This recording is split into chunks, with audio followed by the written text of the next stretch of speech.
fue muy tajante en el área de ciencias y ahí se hace muy evidente la demanda a los profesores de incorporar tecnologías como parte de los procesos educativos, bajo el supuesto de que la incorporación de la tecnología va a transformar la práctica docente y con ello va a elevar el índice de aprendizajes y va a elevar la calidad de la enseñanza, ¿no? Es el supuesto pedagógico que está ahí subyacente en materiales curriculares como plan de estudios, libros de texto, cursos magisteriales, libros del alumno, y entonces es una cierta demanda que está ahí muy presente. Esto por eso lo estamos manejando, que es una innovación a nivel curricular. Como nunca antes se ha visto un discurso muy fuerte, un discurso pedagógico y tecnológico a nivel curricular. Pero particularmente en el área de ciencias se señala explícitamente que la tecnología debe emplearse como herramienta didáctica con la que profesores y alumnos van a poder construir y co-construir el conocimiento científico. Es como un mediador que va a permitir la generación de aprendizajes científicos escolares. A mí me parece que esta es una muy buena oportunidad para estudiar las concepciones que los profesores tienen sobre las tecnologías, porque estoy convencido que el uso que ellos hacen en el aula está mediado por lo que ellos piensan sobre cómo usar cierta tecnología. Y además planteo el supuesto de que antes de incorporar tecnología al salón de clases, hay que pensar primero y hay que analizar y reflexionar sobre qué piensa el profesor de ellas para entonces sí ofrecerle tecnologías y entonces pensar cómo hacérselas llegar, ¿no? En el campo de la enseñanza de las ciencias hay una fuerte línea de investigación bastante consolidada que se llama Concepciones de los profesores y su relación con la práctica pedagógica. En esta línea de investigación hay un supuesto que, como se los dije hace un momento, de que las acciones del profesor están mediadas por las concepciones o que las concepciones influyen en la práctica de los profesores. Se dice que también a través de las concepciones que los profesores tienen, van transmitiendo mensajes de la ciencia, mensajes del aprendizaje a sus alumnos, mensajes del científico, mensajes del método científico incluso, y también se señala que a través de las concepciones es como la forma en que van a incorporar estos profesores las tecnologías. Aquí quiero señalar que hicimos una revisión del estado del arte sobre la incorporación de las tecnologías en la enseñanza de las ciencias naturales y fue muy simpático lo que encontramos porque la mayoría de los estudios estaban reportando las posibilidades y ventajas técnicas, pedagógicas y didácticas de las tecnologías, pero eran muy pocos los estudios que nos decían qué es lo que sucede en el aula cuando se incorporan las tecnologías. Y en segundo lugar, y en menor medida, estudios que nos dijeran qué piensan los profesores. La mayoría de los estudios aún siguen dándole mucha importancia a las posibilidades didácticas y yo creo que eso ya está bastante abordado, aunque no niego que hay que seguir estudiándolo, pero creo que es importante ya estudiar qué sucede en el aula y con los profesores. Así, con todo este planteamiento, me planteo como objeto de estudio, como objetivo de estudio, identificar las concepciones que profesores de biología de educación secundaria tienen respecto a los usos de la tecnología en la enseñanza y el aprendizaje. Les cuento rápido, el estudio fue de profesores de ciencias naturales, que es biología, física, química, y aquí lo único que les presento son los resultados de los profesores de biología. Pero en sí el estudio más bien abarcó las 3 disciplinas.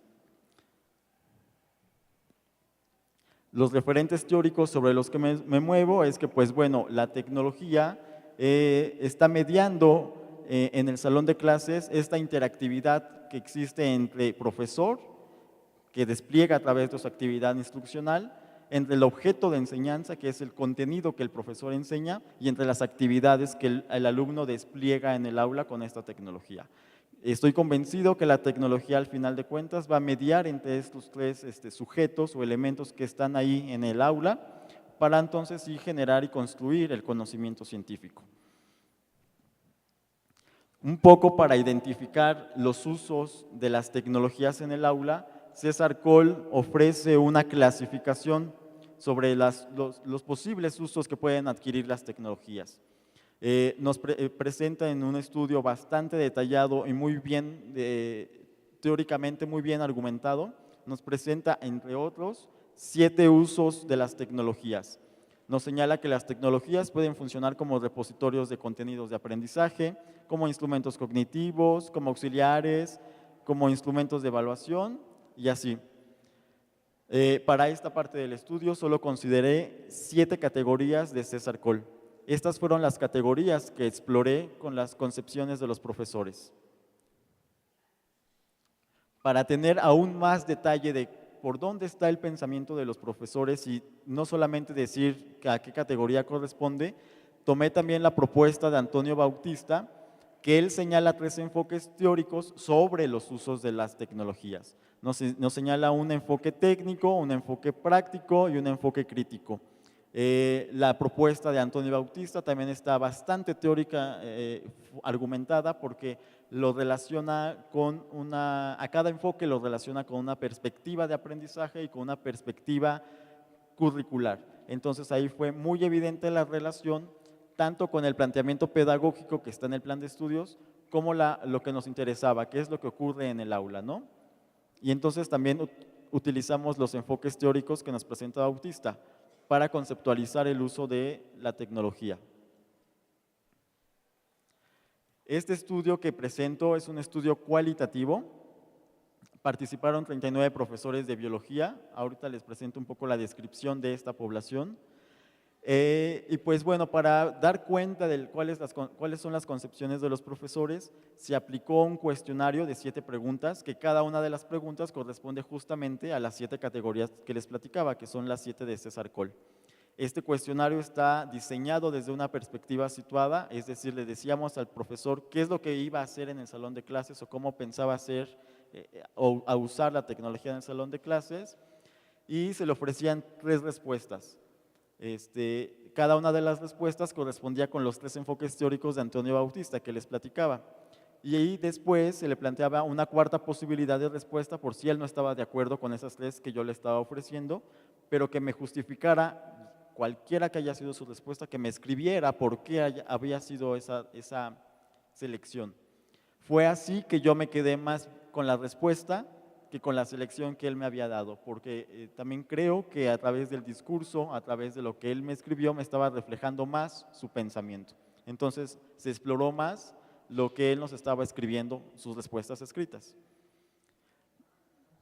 Estas respuestas, bueno, fueron transcritas, fueron ubicadas en una base de datos, y ahí fuimos ubicando ciertos aspectos relacionados o que eran muy evidentes con las categorías que estábamos manejando como de análisis.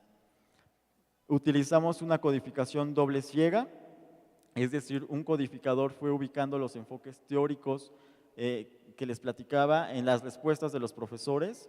Después, un segundo codificador hizo la misma tarea sin conocer la tarea del primer codificador, y después nos sentamos y empezamos a discutir para checar coincidencias, acuerdos y desacuerdos, y así obtuvimos un índice de consistencia, que creo que aquí no sale.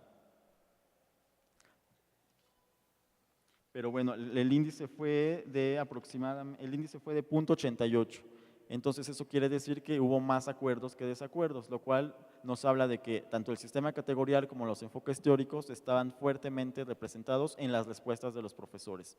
Con estos datos construimos tablas de frecuencia, y ahí fuimos ubicando el comportamiento de las respuestas de los profesores, y entonces fuimos ubicando el pensamiento del profesor.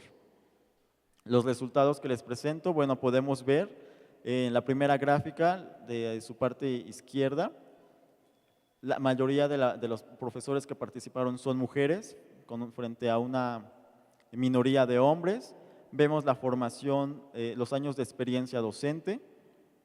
Podemos ver también la formación académica. La mayoría de los profesores son profesores normalistas. Y vemos también la gráfica azul, nos presenta cuántos de estos profesores habían asistido a cursos sobre el uso de la tecnología en el aula.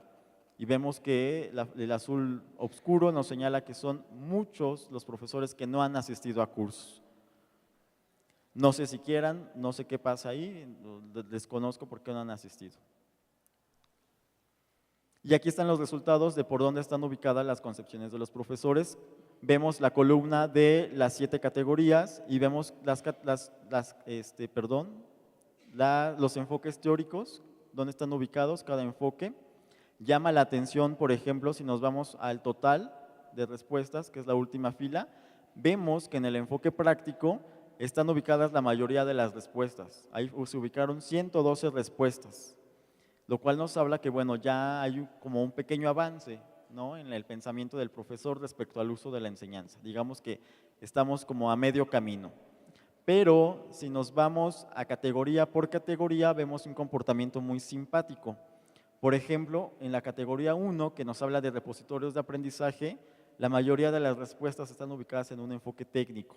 Entonces, esto nos habla que a pesar de que de manera general los profesores piensan que la tecnología sí puede generar cambios en el aula, siguen creyendo por esta categoría de repertorios de aprendizaje que la tecnología o lo que nos presenta la tecnología es verdadero y que hay que confiar en ella y que entonces no hay que criticarla, no hay que valorarla y hay que aceptar todo tal cual como viene de ahí. Eso también hay que poner atención. Vemos también el comportamiento entre categorías. Llama, por ejemplo, también la atención como instrumentos de evaluación. Hubiéramos esperado que pocos profesores consideraran a las herramientas como instrumentos de evaluación, no obstante, aparece en un enfoque práctico.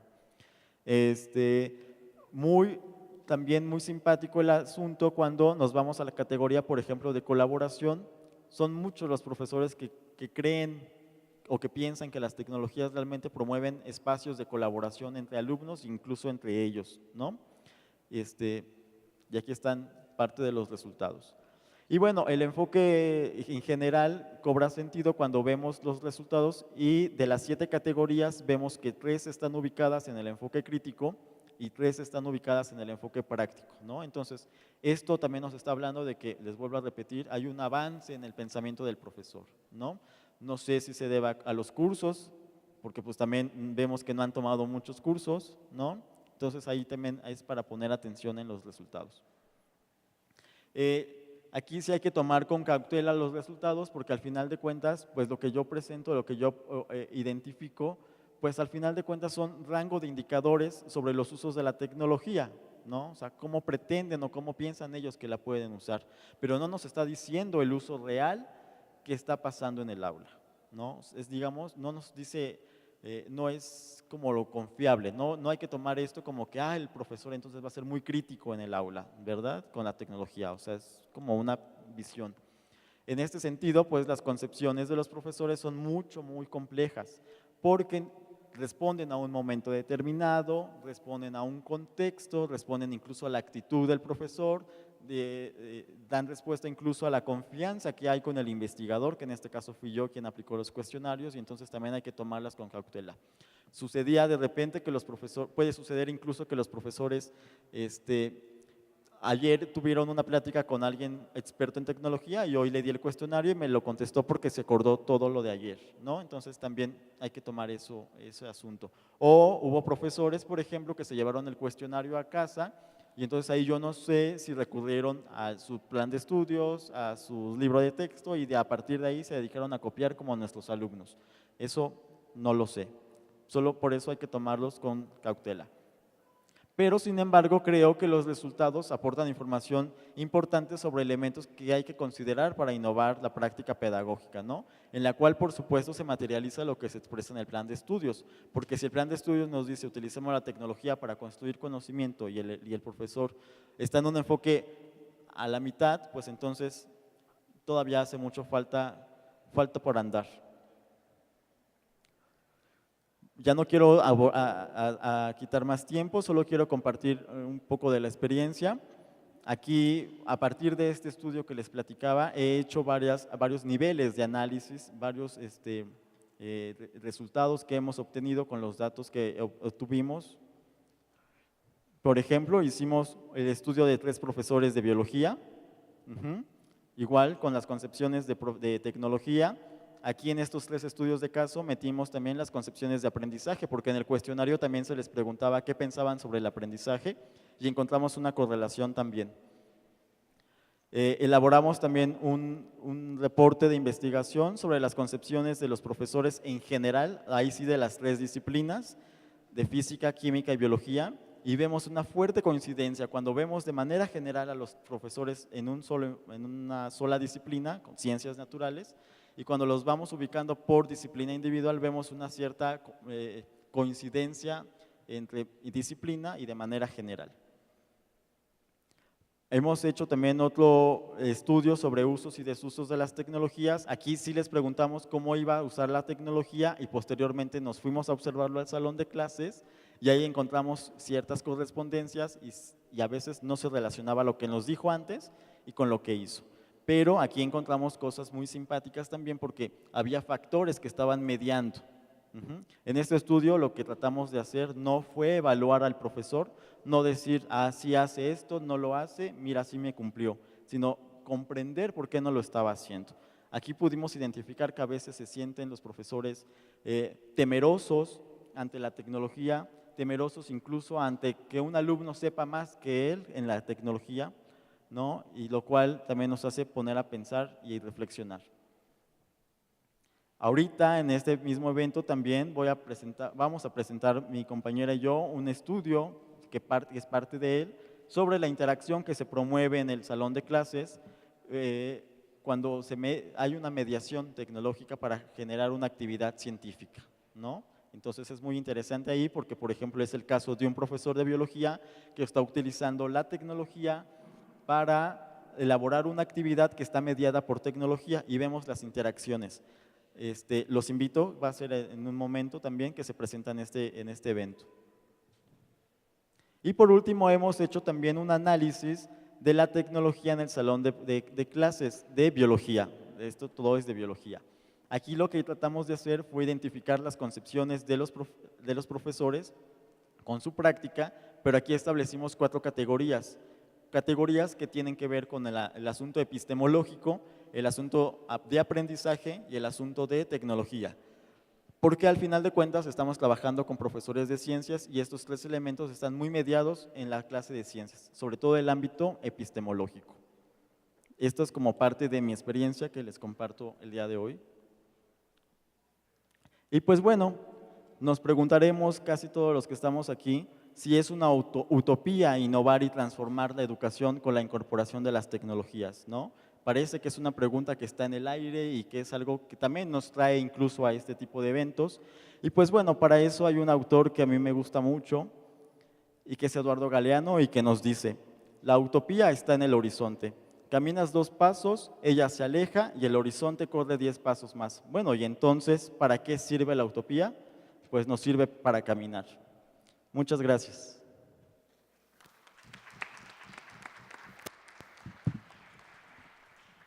Gracias, maestro José Luis.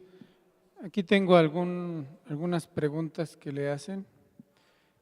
¿Usted cómo contextualiza el uso de la tecnología en el aula el primer día de clase? ¿Cómo contextualiza el uso de la tecnología en el aula el primer día de clase? El uso de la tecnología en el primer día de clase. ¿Sí iba así? ¿Sí en el primer día de clase? Sí.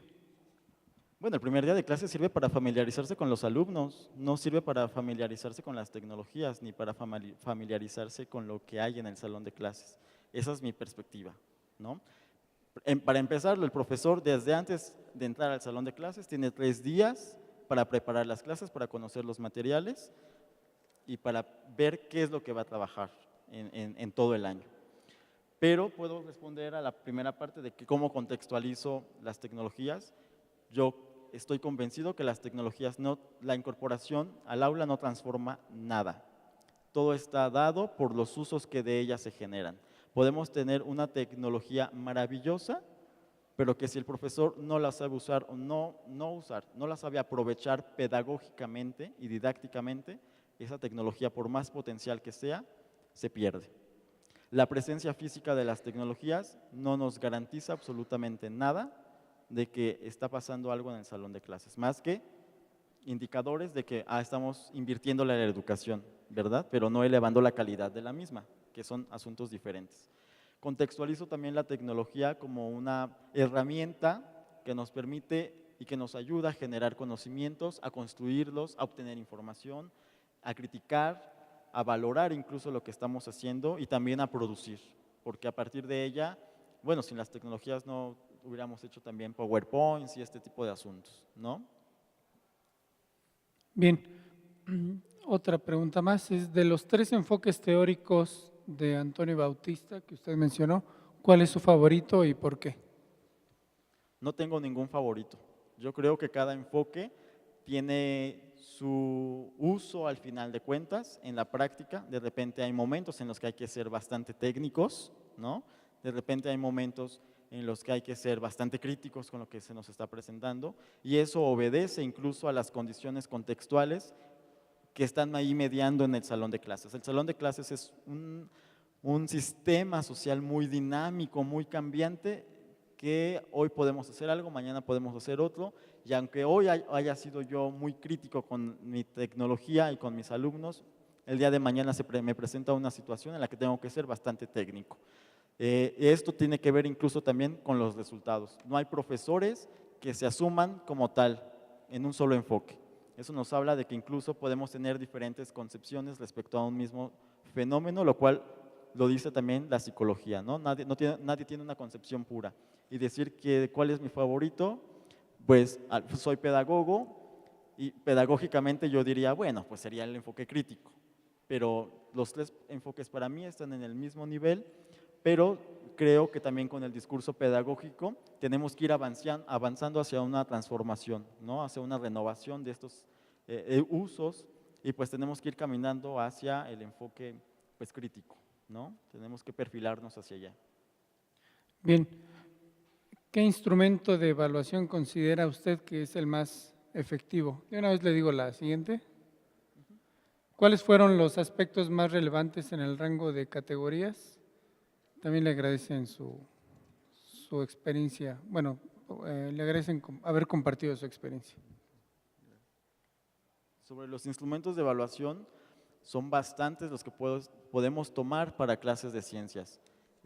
Las prácticas de laboratorio, los proyectos, que ahorita es parte de lo que estoy trabajando también con los profesores que estoy trabajando, los exámenes, ¿no? Yo no le quito el acento a los exámenes, solamente hay que cambiar la conceptualización del examen, el tipo de pregunta que le estamos haciendo al examen, en el examen a los alumnos,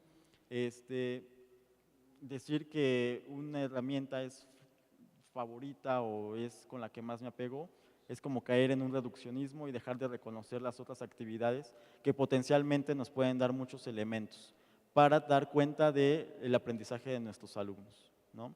Ahí de repente la participación es muy importante y aunque yo no haga un examen, pero me está diciendo algo. La actitud del alumno ante un determinado trabajo me dice algo, la conducta incluso es bastante valioso.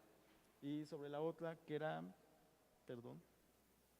Los aspectos más relevantes en el rango de Claro, categorías. aspectos más relevantes. Bueno, fue muy curioso los datos aquí porque, por ejemplo, veíamos el comportamiento de la muestra y la mayoría de los profesores son profesores de alta experiencia, que nosotros llamamos profesores expertos, que son los que tienen más de 21 años de servicio docente, y la otra parte de la muestra de mayor representación eran los profesores recién egresados y de recién ingreso, que nosotros les llamamos los novatos. Entonces ahí estaban los polos de la población y fue muy simpático el asunto porque hace rato veíamos que los profesores de mayor experiencia no cambian y etcétera, etcétera, y aquí fue todo lo contrario. Los profesores expertos que tenían de más de 21 años, ya les iba a decir viejitos, pero no, presentaron un enfoque mucho más crítico respecto al uso de las tecnologías que los profesores novatos. Sospecho y se sospecha, y es en lo que estamos trabajando, que esto tiene que ver un poco con la experiencia, ¿no? Con cómo ellos se apropian no solo de las tecnologías, sino de las herramientas didácticas que se les dan, ¿no? Y ellos a partir de su experiencia pueden pensar incluso cómo utilizarlas, cómo apropiarlas, cómo modificarlas, y entonces tienen un poco más ahí para apropiarlas, ¿no? Eso es como una intuición que tenemos o que se nos da. Fue un dato curioso que está ahí. Bien, estas preguntas están en el contexto de la reforma de educación básica. Le preguntan qué competencias se desarrollaron en esta reforma, tanto educativas como docentes, y si fueron congruentes con el perfil de egreso de la educación básica.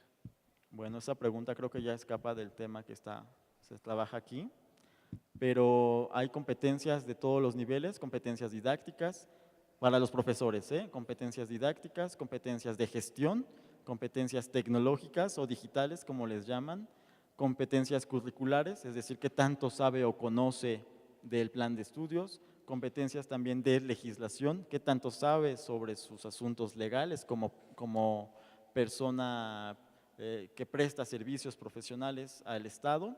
Y bueno, yo no sé si existe cierta correlación con las competencias básicas de alumnos, ¿no? Lo que sí hay una marcada tendencia, por ejemplo, es en las digitales, ¿no? Ahí es donde hay una fuerte correlación e incluso hasta correspondencia. Se ha visto esa parte. Hablar de las competencias de educación básica es también tomarlo con cautela porque, si bien sabemos, en el 2011 ha empezado una nueva reforma para buscar el perfil de egreso, que articule los 3 niveles de educación básica.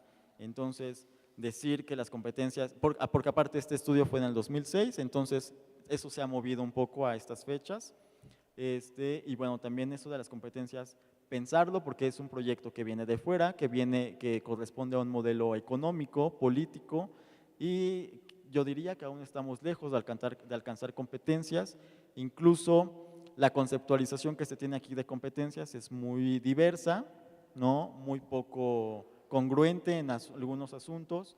En el discurso pedagógico se dice una cosa, si vamos a los libros de texto es otra cosa, o incluso no hay ni competencias, ¿no?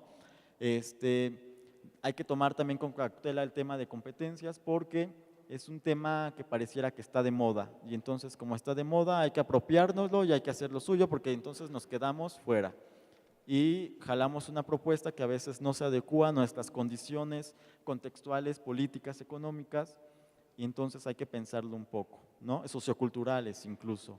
Incluso hasta de conceptualización. Eso de competencia viene mucho del mercado económico y que en Europa aterrizó al ámbito educativo con ciertas circunstancias, bajo cierto contexto, que traído acá, por supuesto, quiebra totalmente el asunto, ¿no?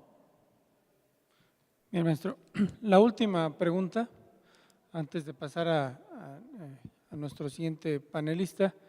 ¿Es relevante la cantidad de cursos para que cambien las concepciones de los profesores sobre el uso de la tecnología? Fíjate, lo que se ha encontrado en otros estudios que también reportan esto del impacto de los cursos de actualización, es que los profesores se apropian de un discurso renovador, ¿no? Parece que es evidente, uno toma un curso de algo y le enseñan y lee y discute con sus compañeros y se va incorporando a este discurso, ¿no? Eso de alguna manera va impactando incluso hasta en la conceptualización. Por ejemplo, hasta en el caso de ciencias, los profesores han de un curso de actualización docente sobre